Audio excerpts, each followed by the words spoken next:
भारत अफगानिस्तान गठजोड़ किसके खिलाफ हमें ज्वाइन किया है सानुल्लाह टीपू साहब ने, सहाफ़ी हैं, तजज़ियाकार हैं और डायरेक्टर हैं खुरासान डायरी के। वेलकम। मैं अगर आप इजाज़त दें, मैं हमारे एक कोलीग हैं ज़ैगम खान साहब, उनका एक ट्वीट पढ़ना चाहता हूं जो उन्होंने अफ़गानिस्तान और पाकिस्तान के ताल्लुकात के बारे में उसमें दरिया को कूज़े में समो दिया। वो फरमाते हैं कि 1948 से लेके अफ़गानिस्तान ने आज तक पाकिस्तान के हमेशा ख़िलाफ़ काम किया है। फिर उन्होंने 1961 में सरदार दाऊद के कारनामे बयान किए हैं, उसके बाद 1963 में सरदार दाऊद, फिर 1973 में सरदार दाऊद और फिर उसके बाद उन्होंने अफ़गानिस्तान की दोनों जंगों का जिक्र किया है। फिर उन्होंने बलूचिस्तान के जो सेपरेटिस्ट हैं उनको जगह देने की बात की है अफ़गानिस्तान के अंदर, और फिर उसके बाद NDS ने जो कुछ किया, रॉ के साथ मिलकर जो कुछ पाकिस्तान के ख़िलाफ़ किया, और पिछले कई सालों से पाकिस्तान के अंदर जो शोरश चल रही है, जो दहशतगर्दी के हमले हो रहे हैं बलूचिस्तान लिबरेशन आर्मी और TTP के तहत, उसका जिक्र किया है। और इन सब और इसीलिए उन्होंने कहा पाकिस्तान ने तालिबान को सपोर्ट किया कि पाकिस्तान की सपोर्ट करेंगे वो आके, लेकिन तालिबान ने आके भी वही कुछ किया जो पाकिस्तान के दूसरे दुश्मन करते रहे हैं। और इसके लेकिन आखिर में उन्होंने बड़ी अच्छी बात की, उन्होंने कहा कि सब के बावजूद हम सबको अमन की तरफ चलना चाहिए, एक दूसरे का कॉन्फिडेंस बिल्ड करना चाहिए, और 1000 साल पुरानी जो हमारे बरादराना ताल्लुकात हैं, इस्लाम के ऊपर बेस्ड हैं, एक मज़हब पे बेस्ड हैं, उनको रीबिल्ड करना चाहिए। रेसिज्म नहीं होना चाहिए, तासुब नहीं होना चाहिए नस्ल परस्ती की बुनियाद पे कि तू पख्तून तो मैं पंजाबी, इस बुनियाद पे नहीं होना चाहिए।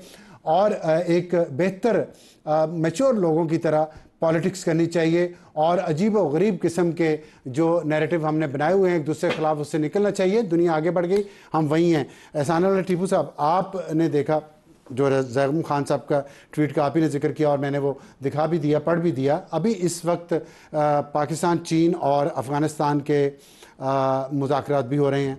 कल मुलाकात होगी बीजिंग में, और उसके साथ साथ हम देख रहे हैं कि जो मुल्ला हिब्बतुल्लाह के बहुत करीब समझे जाने वाले वो सुप्रीम लीडर है मुल्ला हिब्बतुल्लाह, इब्राहिम सदर, नायब वज़ीर ख़ारजा भी हैं, वो वज़ीर दाखिला सॉरी, वो इंडिया का खुफिया दौरा किया पाक भारत जंग के दौरान। फिर वज़ीर ख़ारजा जो है अफ़गानिस्तान के मुत्तकी मुल्ला मुत्तकी की बात हुई है जयशंकर के साथ, जिस पे जयशंकर ने एक बड़ा लंबा ट्वीट किया और उन्होंने कहा good conversation with acting Afghan foreign minister, और फिर deeply appreciate his condemnation of Pahalgam terrorist attack. Pahalgam में जो दहशतगर्द कार्रवाई हुई है उसकी मजम्मत की है तालिबान ने, बड़ी अच्छी बात है। TTP की कभी नहीं की उन्होंने, पाकिस्तान की मस्जिदों पे हमले हुए उन्होंने कभी नहीं की, वहाँ पे की है। तो welcome this firm rejection of recent attempts, और उन्होंने उसको वेलकम किया है। Underline are traditional friendship. अब इंडिया और अफगानिस्तान की ट्रेडिशनल फ्रेंडशिप, अगर मैं बॉलीवुड मूवीज़ पे जाऊँ तो वो तो गालियाँ निकालते हैं अफगान को, चाहे गजनवी हो, गौरी हो, खिलजी हो, एक मूवी बनी अभी भी बनी है, अब्दाली पे शायद बनी है। तो क्या अफगान तालिबान को ये मूवीज़ नज़र नहीं आती जिसमें उनको गालियाँ देते हैं, उनको विलन बनाते हैं, इतनी गंदी शक्लों के वो बनाते हैं और फिर उनको वो मजाक उड़ाते हैं? तो क्या ये है ट्रेडिशनल फ्रेंडशिप इंडिया और अफगानिस्तान की, और इसकी बुनियाद पे पाकिस्तान के खिलाफ साजिश की जा रही है? अफसार भाई, एक चीज़ को समझना चाहिए, ये जो हम हमेशा एक वो कि बरादराना, हम हमसाया, और ये इन चीज़ों से निकलना चाहिए। रियासतें जो होती हैं ये इंटरेस्ट पे यानी ताल्लुक भी रखती है और उस पर वो लड़ती भी एक दूसरे के खिलाफ। 2016 में हम अफगानिस्तान गए, वहाँ पे अर्ग जो प्रेसिडेंशियल पैलेस है अफगानिस्तान का, अशरफ गनी साहब वहाँ प्रेसिडेंट थे, तो मीडिया की कुछ दोस्त थे, तो उनसे जब इंटरेक्शन हुई तो उससे एक बड़ी अच्छी बात की।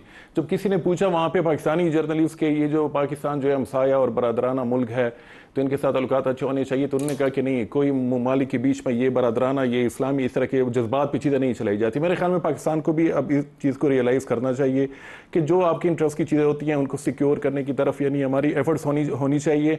और बाकी यहाँ पे कोई भी आपकी मदद के लिए नहीं आएगा, जिसको भी मौका मिलेगा, चाहे वो आपका पड़ोसी हो, वो यानी आपके खिलाफ कुछ ना कुछ वो करेगा, चाइना को छोड़ के इस रीजन में। जहाँ तक इब्राहिम सदर की बात है कि वो खुफिया तरीके से गए अफगानिस्तान, तो उनके कुछ यानी बात जो हुई, मेरी भी कुछ ये इतलात हैं कि उनके यानी वो बीमार हैं और ट्रीटमेंट के लिए वहाँ पे गए, और ये ट्रेडिशनली अफगानिस्तान से लोग, क्योंकि वहाँ पे जो वीज़ा हैं मरीज़ों के लिए इंडिया की तरफ से अफगानिस्तान के लिए, तो उसमें कुछ एग्जाम्पशंस भी हैं, उसमें फ्री वीज़े का भी एक मैकेनिज़्म है, तो उस वजह से ज़्यादातर लोग जाते हैं वहाँ पे ट्रीटमेंट के लिए, और वो ये भी कहते हैं कि वहाँ पे जो ट्रीटमेंट है वो ज़्यादा एक्सपेंसिव नहीं है। तो मेरी तो इतलात ये हैं, और इस पाकिस्तान को ज़्यादा रिएक्शन मेरे ख्याल में इस पे नहीं आना चाहिए। कुछ तो ये भी इतलात हैं कि इब्राहिम सदर पाकिस्तान भी आए थे इससे पहले ٹریٹمنٹ کے لیے, اور یہ اسلام آباد میں کسی ہاسپٹل میں ان کی ٹریٹمنٹ چل رہی تھی. تو اور دوسرا یہ کہ ان کا تعلق کتنا قریب ہے, جو سپریم لیڈر ہیں ہاں قندھار سے ان کا تعلق ہے, اور ماضی میں جب امریکن کے خلاف طالبان لڑے تھے تو ان کا قریبی تعلق تھا ایران کے ساتھ. یعنی ایک طرف ہم حقانیوں کو سپورٹ کر رہے تھے تو ایران جو تھا وہ ابراہیم صدر کو یعنی سپورٹ کر رہے تھے. ہاں سب سے جو انٹرسٹنگ بات ہے وہ جے شنکر صاحب کی ہے کہ انہوں نے جو پوری ٹویٹ کی اور کافی لمبی ٹویٹ, آپ باقی ان کے ٹویٹس دیکھیں جو ان کی باقی یعنی کاؤنٹر پارٹس ہیں, چاہے ویسٹرن ہو چاہے گلف کنٹریز کے, ان کے جو ٹویٹس ہیں بڑے شارٹ قسم کے 300-400 سینٹینس کے. لیکن متقی صاحب کے ساتھ جو ان کی بات ہوئی تو انہوں نے پوری ایک یعنی مضمون چھاپ دی. بالکل, تو وہ بالکل کوشش کریں گے جو انڈین ہے وہاں. تو متقی صاحب کی طرف سے کیوں نہیں بیان آیا پھر کوئی؟ متقی کی طرف سے تو خود نہیں آیا, لیکن ان کا جو ترجمان ان کی طرف سے آیا اور وہ بھی لمبا بیان تھا. تو خود کیوں نہیں آیا؟ لمبا ہوگا بات ہے, اگر جے شنکر نے کیا تو پروٹوکول ڈیمانڈز کے متقی صاحب کرتے, تو ان کے جو ترجمان نے کہا ہے انہوں نے کیا اپروو کیا جو انہوں نے کہا؟ انہوں نے تو یہی ترجمان کی طرف سے یہی بات کہ وہاں پہ جو میڈیکل کے جو ویزے ہیں اس کو زیادہ یعنی تعداد زیادہ کرنی چاہیے, اور وہاں پہ جو ہمارے پریزنرز ہیں افغانستان میں افغان ان کو ریلیز کرنا چاہیے, اور یہ پہلی دفعہ نہیں ہو رہا ہے. لیکن ایک بات مجھے بتائیے گا کہ جو آپ ابھی ہم بات کریں ملا ہبت اللہ کی اور ابراہیم صدر کی, یہ سارے وہ لوگ ہیں جو کندھاری گروپ جسے کہتے ہیں افغانستان میں, اور ہلمند سے ان کا تعلق ہے زیادہ تر کا, اور ہلمند جو ہے وہ بلوچستان کے ساتھ جڑا صوبہ ہے. ٹھیک, بلوچستان میں جتنی کاروائیاں ہو رہی ہیں, بلوچ دہشت گرد جو ہیں بی ایل اے کے لوگ زیادہ ہلمند میں جا کے پناہ لیتے ہیں, اور ہلمند کے لوگوں نے بھی بلوچستان میں آ کے پناہ لی پہلے. تو یہ جو پاکستان میں بی ایل اے دہشت گردی کی کاروائیاں کر رہی ہے, اس کو افغان حکومت کیوں نہیں کنٹرول کر رہی؟ خاص طور پہ جعفر ایکسپریس کے دوران جو کچھ ہوا تو وہ, اور آپ کو یاد ہوگا کہ جو وہ ایک امیر, مجھے ان کا نام ذہن سے نکل رہا ہے, جو مارے گئے تھے طالبان کے, جن کے پاس پاکستانی پاسپورٹ بھی نکلا تھا, وہ بھی ملا منصور, وہ بھی کندھار سے ہی تھے. پاکستان نے اس حد تک احسان کیا کہ اپنے پاسپورٹ تک ان کو دیے, اور اس کے بدلے میں پوری دنیا سے بے عزتی خریدی. وہ سراج الدین حقانی کی بھی پاسپورٹ وغیرہ, سراج الدین حقانی کو بھی نہیں ذکر کرتے فار دا ٹائم بینگ. تو کیا یہ کندھاری گروپ جو ہے یہ احسان کا بدلہ اس طرح دے رہے ہیں کہ پاکستان کے اندر دہشت گرد کاروائیاں ہو رہی ہیں بلوچ بی ایل اے کے ذریعے, اور وہ ان کو سپورٹ کر رہے ہیں اور ان کو پناہ دے رہے ہیں, ان کو ٹریننگ دے رہے ہیں. اس دن جعفر ایکسپریس پہ جو کچھ ہوا, جتنی وہاں پہ کانورسیشن ریکارڈ ہوئی, وہ کہاں سے ہو رہی تھی؟ تو کیا یہ ان کو یہ کیا بدلہ ہے؟ یہ پختون والی ہے؟ نہیں, میرے خیال میں یہ جو سیکیورٹی کے خدشات ہیں جو پاکستان کے بڑے سیریس کنسرن ہے, اور پاکستان صرف ٹی ٹی پی نہیں بلکہ جو بی ایل اے جو بلوچ سیپریٹسٹ ہے, پچھلے پروگرام میں بھی ہم نے ذکر کیا تھا کہ وہ کوئی جہادی گروہ نہیں ہے, وہ مسلمانوں کے خلاف طالبان سپورٹ کر رہے ہیں, سپورٹ, جن کے ہر ایک نام سے پہلے ملا آتا ہے, اللہ کا بندہ. مطلب میں کیا کروں اس چیز کو؟ نہیں, میں شروع سے کہ افغان طالبان جب سے حکومت میں آئے ہیں تو ان کے ہم دو وہ دیکھ رہے ہیں. یعنی ایک ڈومیسٹک فرنٹ پہ اگر دیکھیں تو ان کی اسٹرکٹ وہی ان کی جو شریعہ بیسڈ ان کے ہے ڈائریکٹیوز, وہ چیزیں سامنے ڈبل اسٹینڈرڈ کہیں یا منافقت, اور انٹرنیشنل فرنٹ پہ جس طرح نارمل باقی ریاستیں جو بیہیو کرتی ہے وہ کر رہی ہے. کوئی ڈبل اسٹینڈرڈ کہیں یا منافقت؟ میرے خیال میں ہمیں یہ جو اسلام والی جو چیزیں ہیں اس کو تھوڑی سی سائڈ پہ رکھنی چاہیے. یعنی میں ہو سکتا ہے لڑکیوں کو اسکول نہیں جانے دیتے, عورت کو باہر نہیں نکلنے دیتے اسلام کے نام پہ, اسلام کا نام کا مس یوز تو وہ کر رہے ہیں نا. تو جب وہ اسلام کا نام مس یوز کرے تو اسلام ان کی ذاتی جاگیر تو نہیں ہے نا, آپ کا بھی ہے میرا بھی ہے. نہیں, بالکل ہمیں صحیح اسلام کے بارے میں بات کیوں نہیں کرنی چاہیے؟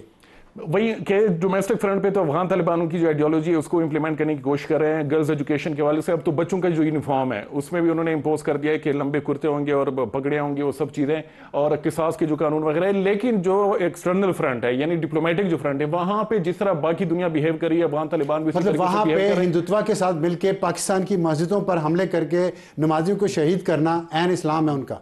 نہیں, اچھا ایک چیز دھیان میں رکھنی چاہیے کہ افغان طالبان مجھے نہیں لگ رہا ہے کہ وہ ایک ڈپلومیٹک بیٹل فیلڈ بنائیں گے یا پراکسی بیٹل فیلڈ بنائیں گے افغانستان کو انڈیا کے لیے. اچھا, ہاں ان کو اتنا, یہ آپ شیور ہیں, اتنی سمجھ ہے ان کو بھی. اور یہ بڑی اچھی بات کی. ہاں, یہ میرے خیال میں کبھی یوز نہیں ہوں گے جس طرح کے جو فارمر ریجیمز ہیں وہ استعمال ہوئی ہیں اپنے ویسٹرن انٹرسٹ کے لیے. افغان طالبان مجھے میرے خیال میں وہ نہیں کرنے دیں گے. اس میں آئیڈیالوجیکل ریزنز بھی ہیں, اور دوسرا یہ کہ ان کو پاکستان کا بھی پتہ ہے کہ ان کی ڈیپینڈنسی پاکستان پہ ابھی بھی ہے, یعنی ڈسپائٹ ایوری تھنگ کہ جو کچھ ہوا ہے دونوں کے بیچ میں ڈپلومیٹک بریک ڈاؤن وغیرہ, لیکن جو معاملات ہیں وہ ابھی بھی ہیں اور ان کے روابط پاکستان کے ساتھ اچھے ہیں. بہت شکریہ احسان اللہ ٹیپو صاحب ہم سے بات کرنے کا.